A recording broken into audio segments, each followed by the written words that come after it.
Welcome to this explainer. Today, we're going to unpack the actual biology and the practical frameworks behind that eternal battle between our thoughts and our feelings. We usually treat the head and the heart as just some poetic metaphor. But what if I told you there are tangible, physiological mechanics controlling exactly how they interact? I mean, we've all experienced this, right? You know that exact feeling where your mind is just racing with logical calculations, but your heart is desperately craving genuine connection. Well, today we're going to see that this isn't just in your head. It's a verifiable biological reality driven by completely distinct physiological systems. And the best part? It's something you can actively regulate. Okay, let's just quickly look at our roadmap. We'll cover the dual emotional axis, what happens when systems lose balance, the amplitude balancing theory, how to regulate both cognitive excess and embodied deficit, and finally, achieving emotional equilibrium. So, starting with part one, the dual emotional axis. We basically have to formally name the two primary centers of human emotion to understand how they talk to each other. The biological baseline here is actually fascinating. So the head acts as your analytical calculator. It interprets what's happening around you and gets you ready for action using pure logic and prediction. The heart, on the other hand, operates as this embodied integrator. It's what connects us to rhythm, resonance, and, deep human empathy. These are literally two completely distinct generators of emotional energy. Let's break down how this works. Head emotions, or neuroemotions, are driven by brain chemicals. Think dopamine and serotonin. Heart emotions, or cardioemotions, are endocrine-driven by hormones like oxytocin. Now, the sources point out something super interesting. When your mind overcalculates using logic, it can actually force synthetic emotions down the vagus nerve and into the body. And on the flip side, an overflowing heart can flood the brain's logic circuits, which causes that intense feeling of empathic overwhelm. So these two systems, they're in constant, delicate communication. Moving right along to part two, when systems lose balance. Let's see what happens when environmental or dietary triggers cause these perfectly designed systems to just fall completely out of sync. So when one system overpowers the other, balance is completely gone. We generally end up in one of two states.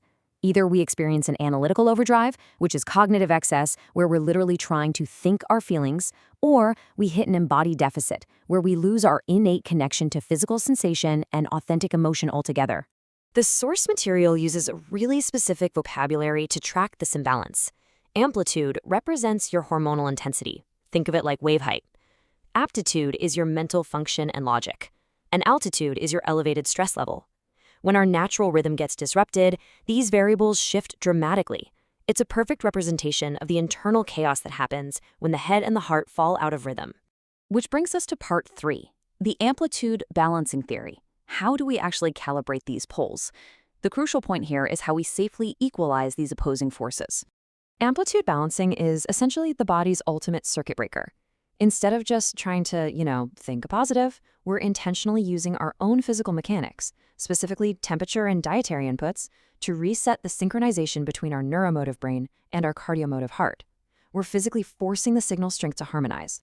In practice, this regulation contrasts two highly specific emotive cycles tied to our environment.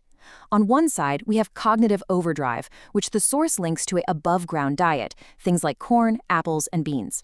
On the other side, we have the embodied deficit, which is tied to a below-ground diet of root vegetables and water-grown items. Let's dive into how to regulate each of these states. Part 4, regulating cognitive excess. Let's look at exactly how to downregulate a mind that's just spinning way too fast and overanalyzing every single emotion. According to the model, an abundance of above-ground produce can trigger a highly pressurized cognitive state. Your stress altitude rises and your hormonal amplitude spikes. When our brain chemistry gets trapped in this looping analytical overdrive, logic alone is not going to save us. We need a physical sensory input to literally break the cycle and yield that logic back to sensation.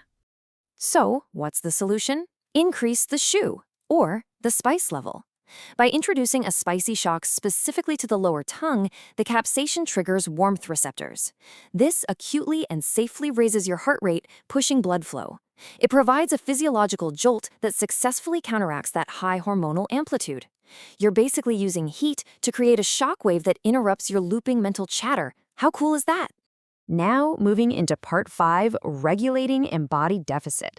Let's see how to wake up the heart when your emotions feel way too calculated or numb or just disconnected. If your system leans toward a below-ground diet, the source suggests it can trigger an embodied deficit. Your heart emotions become subdued. Actually, scratch that. It's more like your feelings become overly planned and calculated by the brain, completely lacking that organic, felt magnitude. To restore the feeling of genuine gratitude and physical connection, we basically have to bypass the brain's obsessive need to calculate everything. The intervention here? Cold. A sudden cold stimulus, like holding ice directly to the roof of the mouth, engages the trigeminal nerve and the body's natural diving reflex. This brain freeze effect briefly overrides sensory traffic, constricting and dilating your blood vessels. It forces a pause in your thought processes, dropping your mental aptitude just long enough so that genuine, uncalculated feeling can finally rise to the surface. It is truly fascinating how the source material maps these physical mechanisms, like cooling the upper palate, to much broader, highly symbolic planetary cycles. There are these really unique references to solar excess and Jovian anchors, like the moon Ganymede.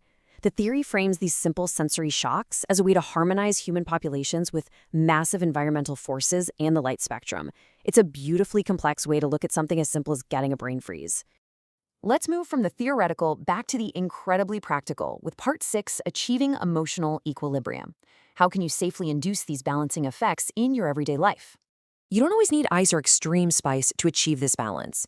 You can use this really safe 4-step sequence that utilizes your sympathetic nervous system spike as the circuit breaker. First, induce a mild heart rate elevation, maybe a brisk walk or splashing cold water on your face. Second, just pause and feel the thump of your heart without thinking about it. Third, slow your breathing deliberately to settle the heart. By doing this, you clear the mental slate, and that parasympathetic downslope is where you get to consciously choose a new emotional attitude, like calm or gratitude. Honestly, if you take away just one central idea from this entire explainer, it should be this incredibly elegant biological truth. Raise the pulse to clear the mind, let it fall to calm the heart. You are quite literally utilizing your body's innate rhythm to restore harmony. It is such a powerful tool to have in your back pocket. So as you navigate the world today, pay close attention to your own emotional access. Notice when your mind is overpowering your body or when your body feels disconnected from your mind. And consider how the absolute simplest sensory inputs, just a little bit of heat or a quick chill, might be exactly what you need to reclaim your equilibrium. Thanks so much for joining me on this explainer, and stay curious.